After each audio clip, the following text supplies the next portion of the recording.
Hey, Brian from Garage Mahal. Today I have a pretty awesome pull-up chin-up bar, and I'm actually going to be mounting it on a joist underneath my one attic space I have in the studio slash garage. Just to let you know, it is a single beam mounting, or if you have like a joist type area that you can mount it to, it's going to be a 2x10 I'm using. You can mount it to a 4x4 or a 6x6 beam. If you are going to mount it to a wall that has drywall, there's a little configuration that you have to do. Since I'll show you in a quick second. If you have a drywall situation that you need to mount it to, you will need to get like a 2x10 or a 2x8, I think is probably about the minimum piece of wood. Have it span your 6x6 on center, 2x4s, and then you can, mount it to the 2x10, 2x8, and then mount that to against your sheetrock wall into your 2x4s. But again, remember, you're putting your body weight on it, and depending on where you are, I'm like 220.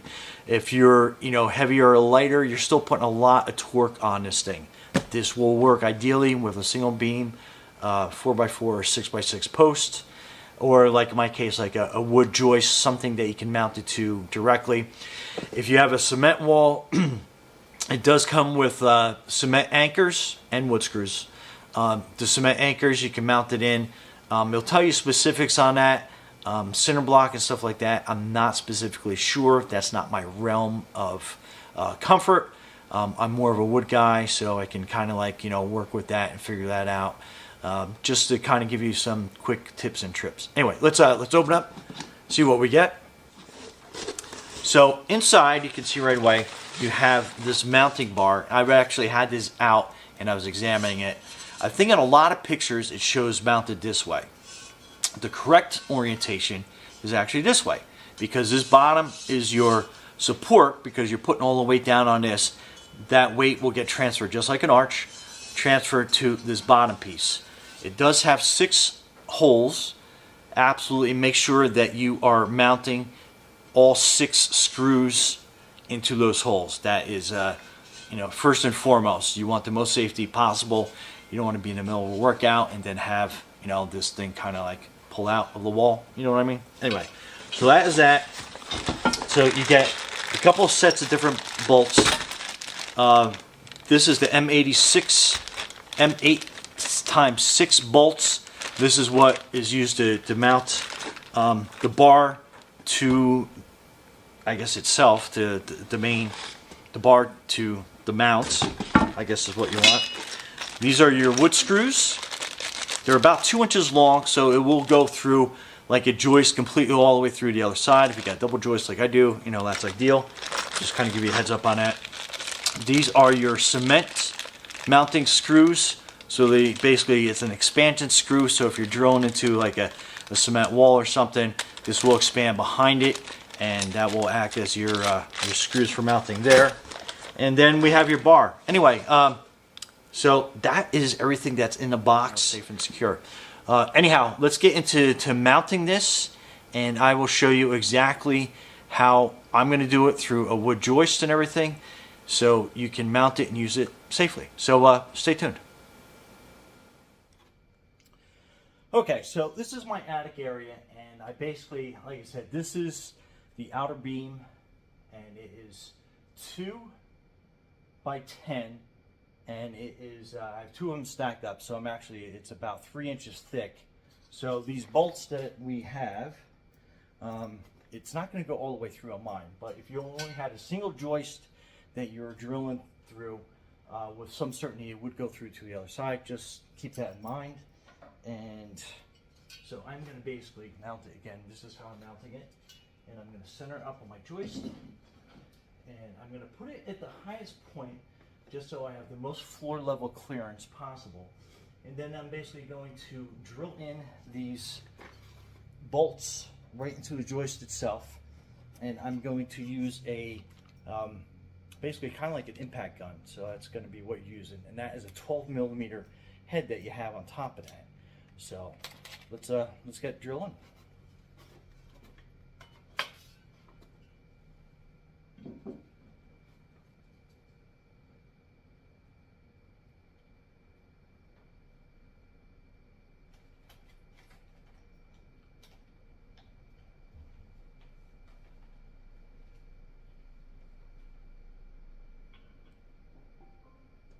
Motion detected at the front door. Motion detected at the side.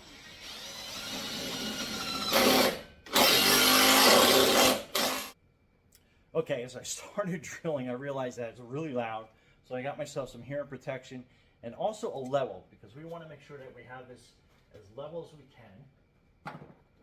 So let's just finish drilling this in a little bit further. All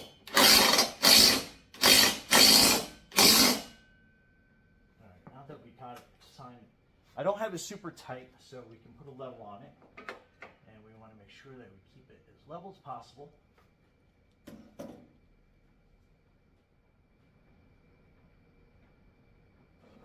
So that's pretty level.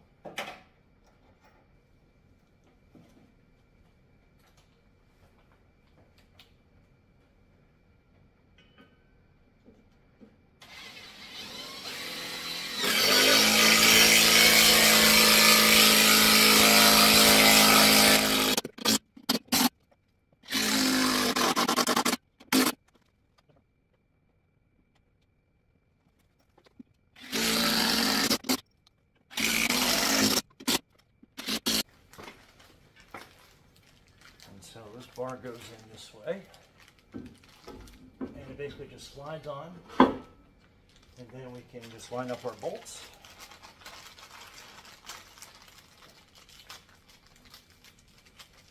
And tighten these down with like a wrench or a socket.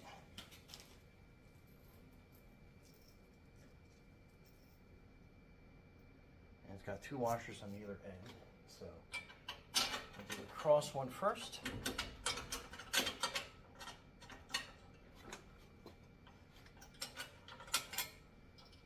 Goes in nice and easy.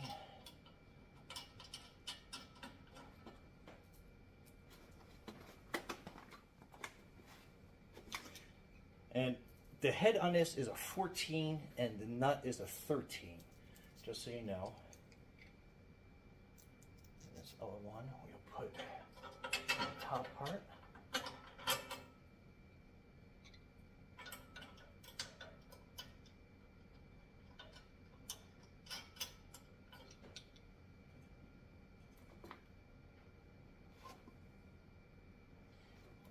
Let's tighten this down.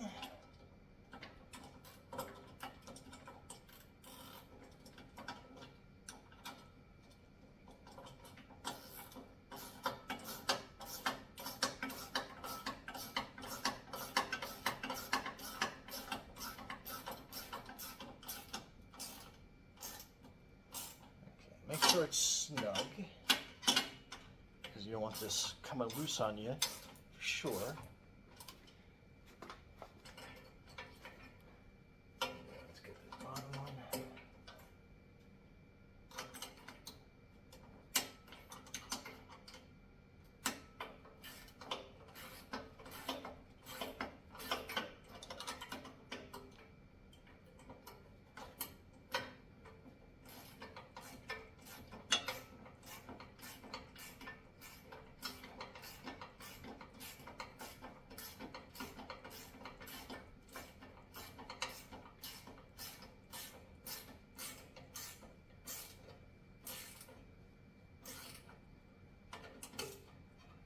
Okay.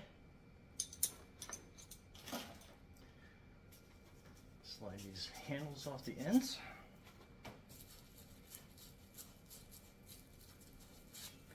And again, pretty cool because you have your lat pulled down here. You got your hand to test your grip strength. You have all sorts of different grips here. And then you can put on some of like your different elastic bands and stuff. But Brian from Garage Hall, thanks for watching and be safe out there.